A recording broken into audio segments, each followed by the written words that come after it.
Mr. Tiff Niddell will attempt a series of highly dangerous stunts. Under no circumstances should viewers copy his actions, especially if he fails.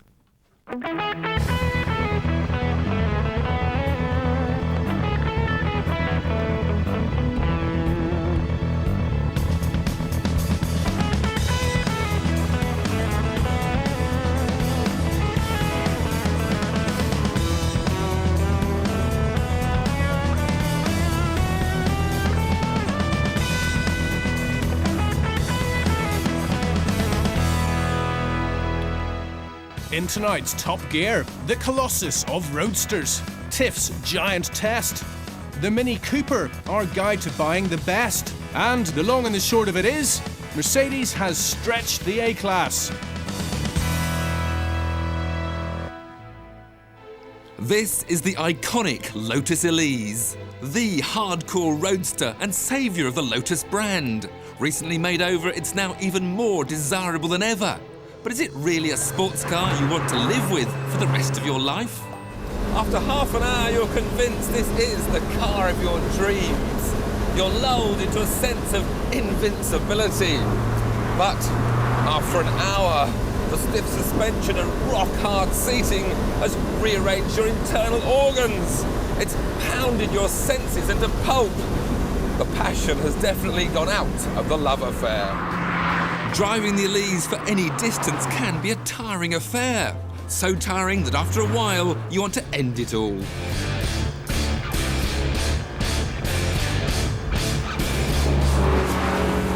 Of course, here on a track, the Elise makes perfect sense. This is its home.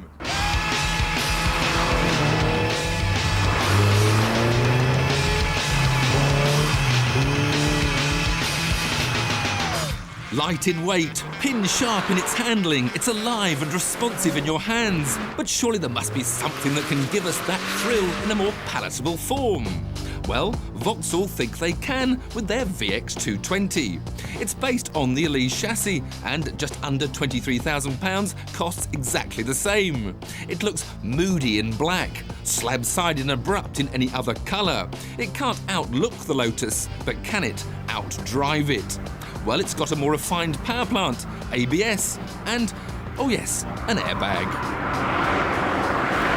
But all those extras means it weighs around 120 kilos more than the Elise.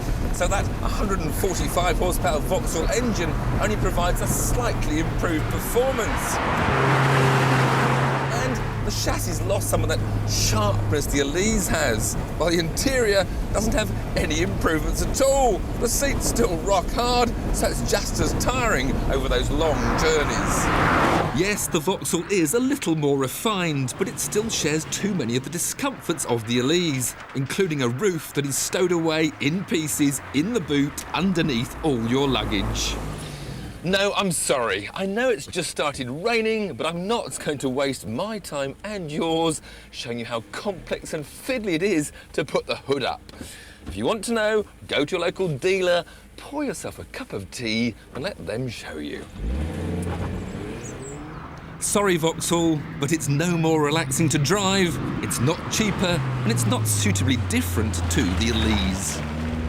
So instead of looking at out-and-out racers, maybe we should look for a road car that's been made a little bit racier. Like the MGF Trophy.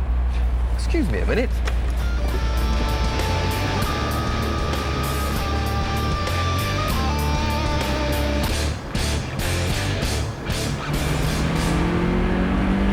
The basic MGF is Britain's best-selling sports car. It's cute and fun, but a bit of a soft lump.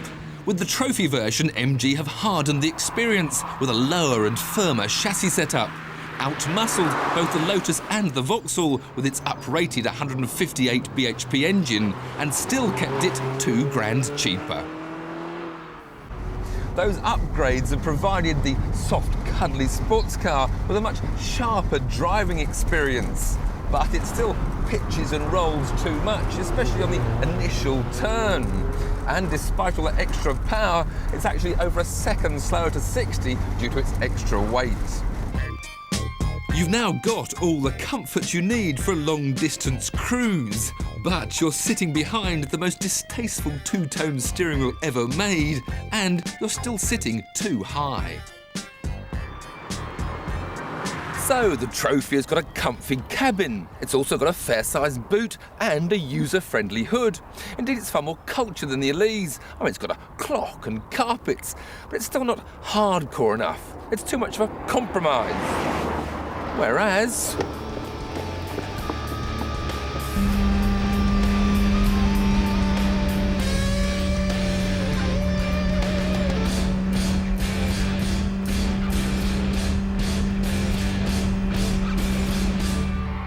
Toyota's baby Boxster MR2 promises something somewhere in between.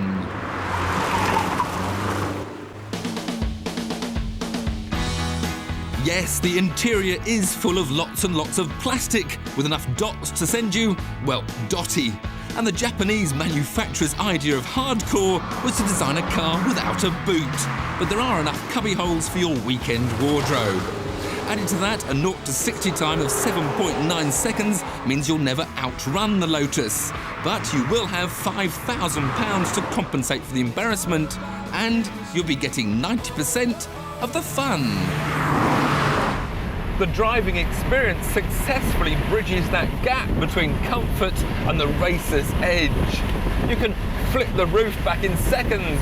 You sit low and snug in the cockpit. The steering is lightning quick. The brakes are brilliant.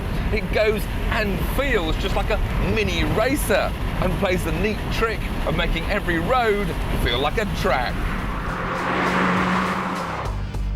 So what do we pick for our summer fun? The Elise is still the ultimate drive. If you can afford it, it's an ideal bit on the side for the weekend, but not for the whole week. The same goes for the Vauxhall, which costs exactly the same and isn't as good as the Elise. While the MGF should stick to what it does best. If you can't beat them, don't try and join them. Which leaves us with the little MR2. At 18 grand, it's guaranteed to put a smile on your face come sunshine or rain.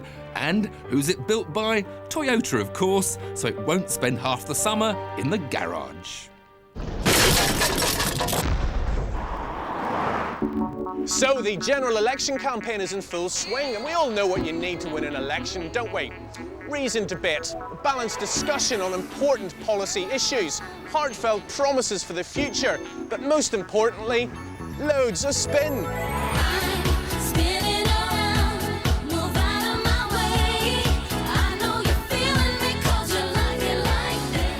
So this election, all the parties know they'll need a well-oiled PR machine with more marketing savvy than Coca-Cola and Pepsi put together. It's really no different for cars, you know. Some things just spin better than others. Take this, for example, the Nissan Almera 1.8 Sport Plus, a car that would test the medical skills of the world's most gifted spin doctors. When the first Almera was launched in 1995, it was billed as the car they don't want you to drive.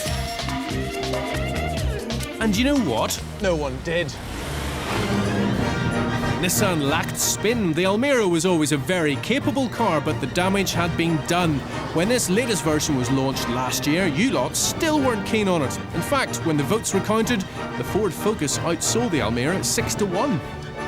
But let me tell you here and now that it's really rather agreeable to drive. The steering is very accurate, and while the ride is admittedly on the firm side, what I would say to you is that a firm ride is a good ride, and a ride that's good for the country. Furthermore, that's a price well worth paying for such tidy handling, even if it isn't quite as razor sharp as a Ford Focus.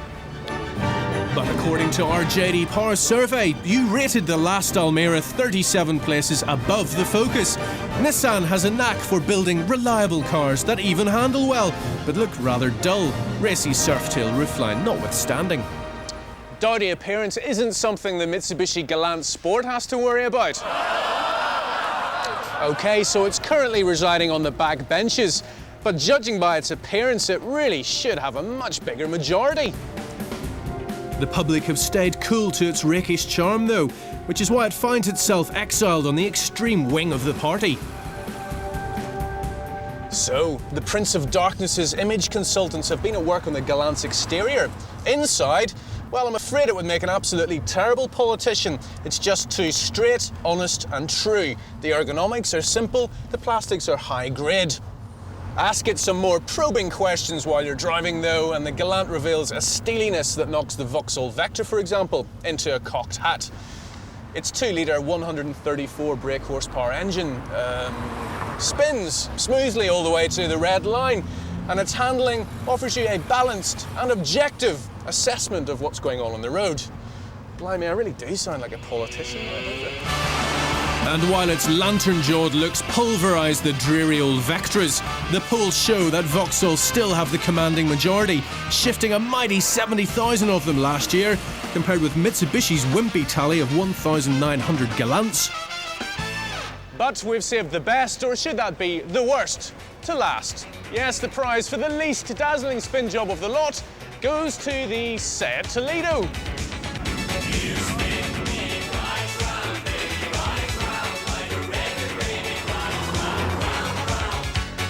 At 17 grand, the Toledo V5 is over £2,500 cheaper than its similarly specified running mate, the Volkswagen Bora.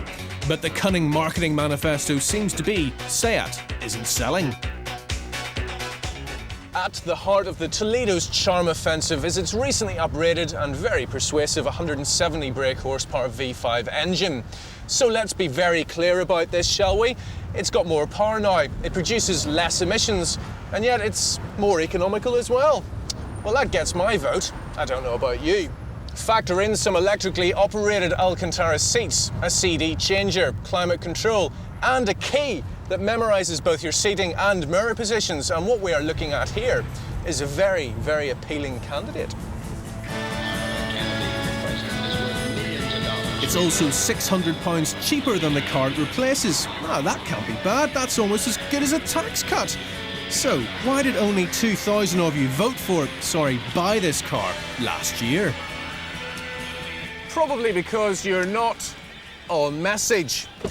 Neither the Galant, the Almera, nor the Toledo are part of the in crowd, which is precisely what makes them stand out from the crowd. Their very lack of image is what's so refreshing about them. So a vote for one of these three is a vote for common sense above all else. It's a vote against needless hype and spin. Thanks for listening. Still to come on Top Gear, second-hand legend buying a Mini Cooper. The Mercedes A-Class has stretched. But first, the Top Gear verdict.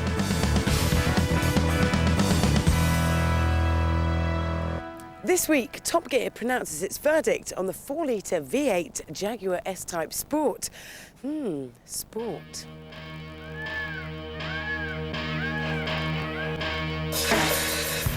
I've always admired the S-Type's looks, and in this sport guise it's got even better, with the addition of big 18-inch alloys and the removal of its exterior chrome bits. Inside, the beige theme has made way for mean and moody black leather. With a 4-litre, 281 brake horsepower V8, this cat sees 60 in just 6.6 seconds and will hit 150 on the track. The V8 doesn't roar like a lion, but this Jaguar is definitely a cheetah, if you see what I mean.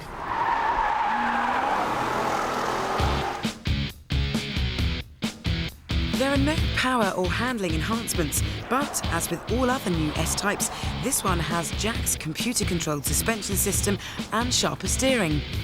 Start throwing it about and the body wallows through the twists and the ride is too comfortable.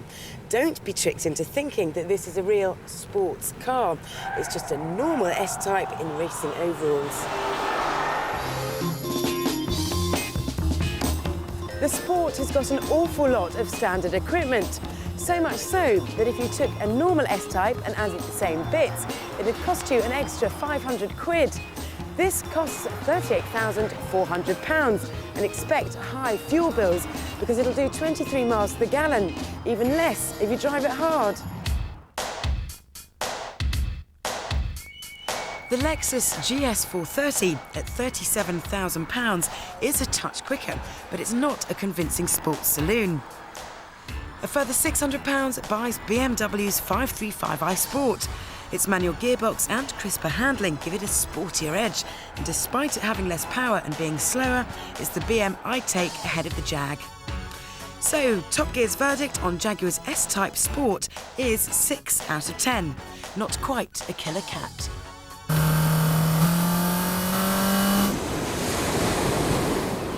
Britain's cultural landscape is on the move.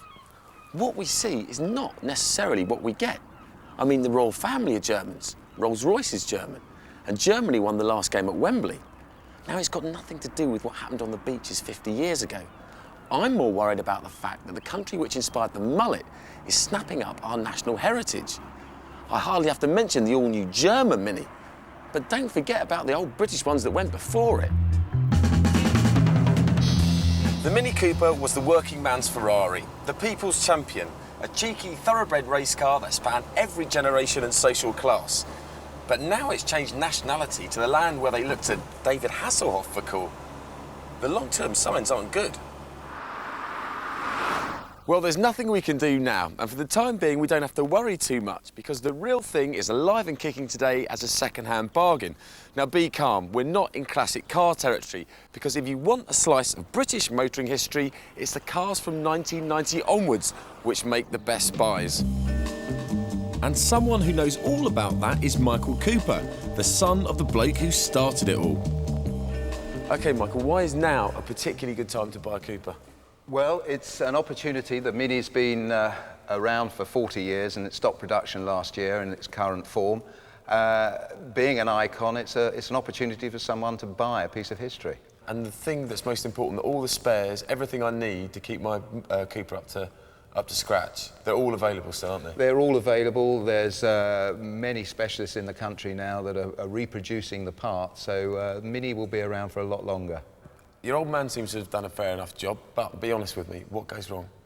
Well, I mean, if you're buying a car over 10 years old, obviously you want to watch rust. The early cars did have problems with rust on the sills and the subframes. If you were going to pick out one Mini in particular over the last 10 years that was a bargain, what would it be? I think if you can get a very low mileage 1990 limited edition Cooper when they reintroduced the Mini Cooper again, that would be the one to go for. The thing about the Cooper is that you're getting so much for your money, and not just in mechanical terms. The Mini Cooper driver is seen as independent, in the know, and a bit of a maverick. Usually that sort of image doesn't come cheap, but we've seen 10-year-old Minters in here for just £2,500. A couple of large nights out. You can also find plenty of value in the cars which ran from 92 to 96. They're old enough to be bargains, but hopefully not so ancient to be suffering from too many ailments. Pay no more than £5,000 for a box-fresh example. There are plenty of limited editions knocking around, but you should be aware they're simply cosmetic differences, so don't pay over the odds for something which is just the matter of a badge. In 1996, the Mini Cooper underwent some revisions in order to make it a bit more competitive against the new wave of Super Minis.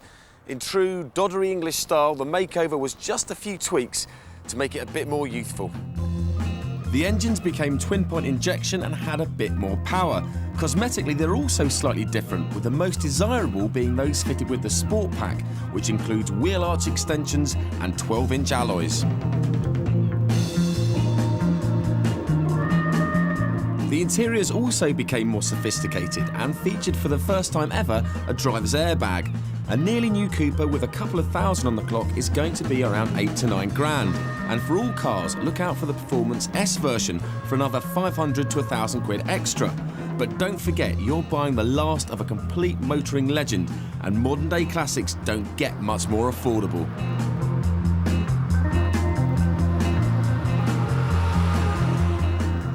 In a few weeks' time, we'll be road testing the much-hyped all-new German Mini. By the time that car becomes a second-hand bargain, the BBC will probably be German, we'll all be listening to heavy metal, and the Rolls-Royce will come with a bleached denim interior.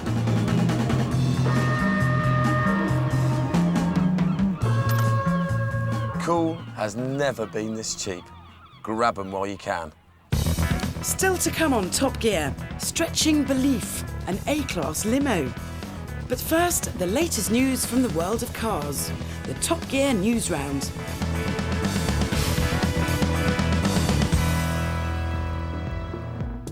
The days of car buyers being serial monogamists with a certain dealer are well and truly gone, and unfortunately scenes like this are from the realms of a fantasy land. According to a recent survey, it seems car salesmen aren't really trying hard enough. Internet inquiries are going unanswered, telephone calls are falling on stony ground, and the levels of customer care are shoddy in the extreme. So, salesmen of the UK, if people start shopping elsewhere, you've only got yourselves to blame.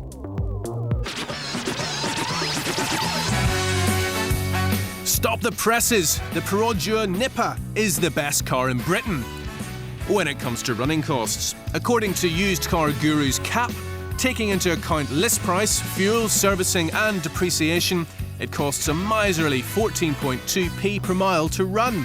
Following close behind are the Peugeot 106 1.1 and the 1-litre Toyota Yaris. But the real surprise is this.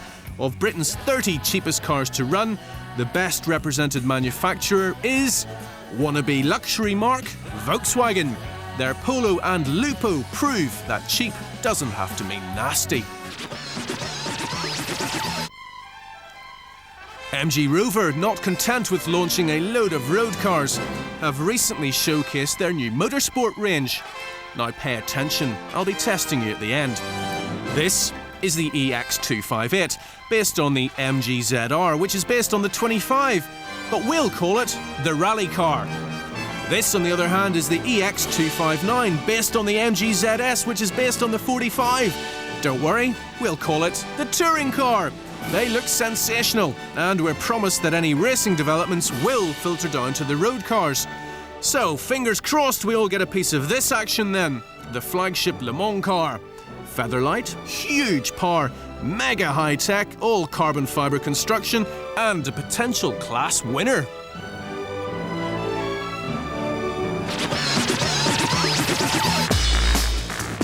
And finally, what's known as a turn-up for the books. Radar detectors, what do we know about them? Well, they're a scourge, aren't they? Used only by speeding hoodlums, and they're a useful way of bending the law if you're morally unscrupulous. Wrong. They are, as a matter of fact, totally legal. And, into the bargain, an excellent safety device. A recent Moray survey has shown that people who use the beeping early warning systems are much more aware of their speed, and therefore actually 24% less likely to be involved in an accident. So there. You should all be familiar with the A-Class story by now. When it was launched in 1998, its clever design wowed the world. Unfortunately, though, it was quite literally revolutionary. Some rapid modifications kept the A-Class's feet firmly on the ground, and so it's lived on ever since, but not necessarily happily ever after. OK, let's polish off the next 40. A Mercedes A-Class at 62. A-Class at 62. 62nd? Not what the A-Class buyers were expecting from a Mercedes-Benz. The owners, who'll be dropping us a line later, have plenty of gripes and groans. But now the people who claim to have invented the motor car have reinvented the A-Class. Well, revised it at least. So what's new? Well, 980 things, the most obvious of which are a nipped and tucked front end and a tarted up interior. But the most radical offering is a new £900 long wheelbase option. An extra 7 inches does sound pretty tempting, but as you boys keep telling us, it's not size that matters, it's what you can do with it. So, are the cars they're turning out today any better than they were 2 years ago? Well, this one certainly is longer. In fact, it's even longer inside than an S-Class. And should you fancy getting a little more expansive, then you can.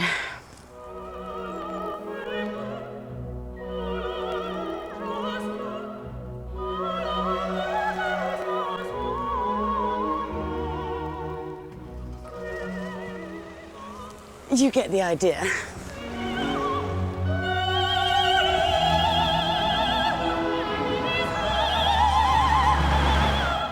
So, only good news from the back, and up front, things seem pretty promising too. There's plenty of room with a view, and being so high up, you get bus-like visibility, but a car-like feel. The A-Class did a great job at attracting first-time Merc buyers, but according to the JD Power Survey, the new blood was left spitting blood over the ride, mechanics and build quality. You have one new message. I'm an owner of an A-Class. My name is Michelle. The interior of the car can be a bit tacky, plasticky. Mercedes are very keen to let us know that the new interior borrows some soft touches from the S-Class, but behind the PR puff there really has been some genuine thought put into the layout.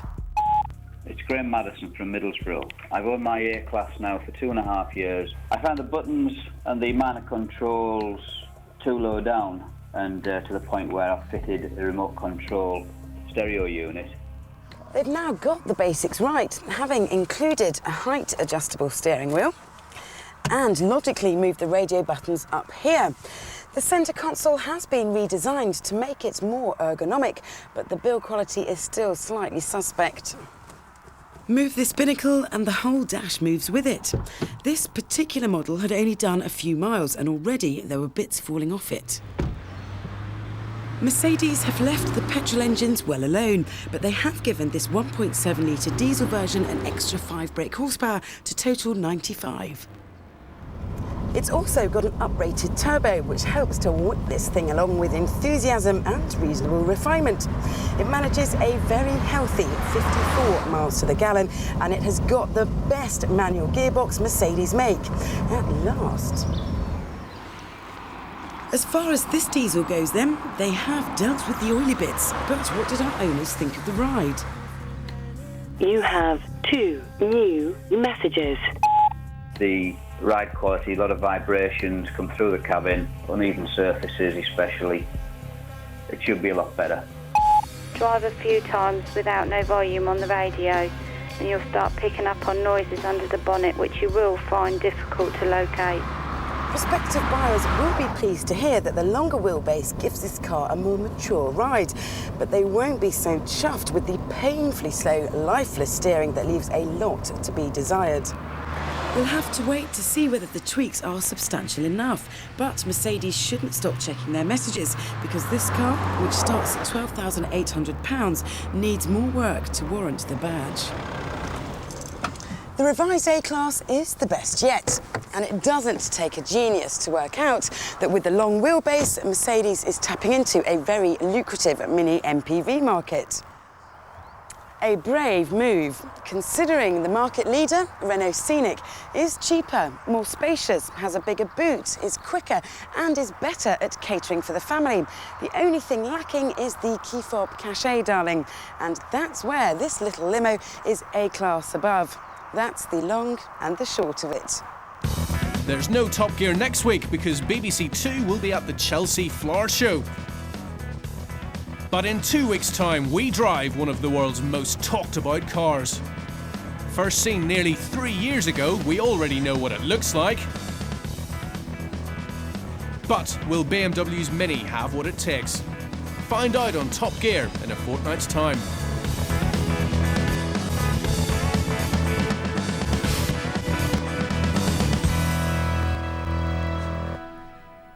And the Top Gear team deliver their verdict on 3 prestigious sport models in the June issue of Top Gear magazine.